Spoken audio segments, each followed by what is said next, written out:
Hrvatski narode, Hrvatice i Hrvati, dragi moji prijatelji, prvašice i prvaši, evo, nakon mojeg izlaganja pustit ću vam snimku gdje mene sutkinja Nevenka Šimunović pita da li sam dobio odobrenje od policije za održavanje javnog okupljanja ove godine koji sam ja prijavio u Srbu.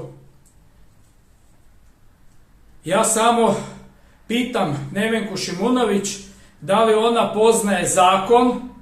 Izgleda da je sutkinja ne poznaje zakon, a meni sudi temeljem zakona, a ona ne zna da policija nema pravo u skladu sa zakonom nikome odobravati ili ne odobravati javno okupljanje.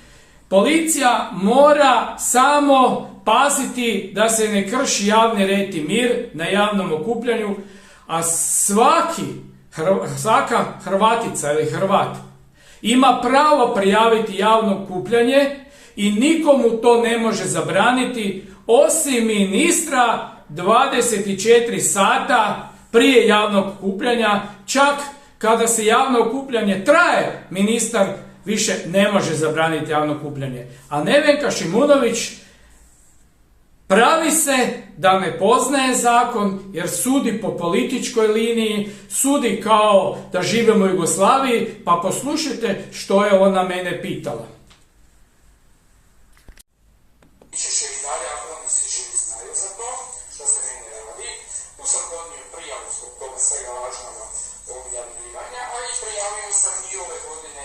Za ove godine. A sad ću vam pokazati da oni rade kako Krkovac kaže. Evo, sad ću vam reći. Ovako. Evo ga. Dobar odgovor za ovo. Koje? Evo, kupljenja. A zašto mi je odgovor? Nemate ništa od Pa zakon kaže da svako ima pravo prijavu javnog okupljanja. I nemaju oni više, ako policija nema daje odgovor. Normalno da će biti.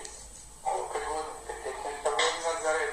Ne mogu oni mene zastaviti. Sad ću vam ja tražim da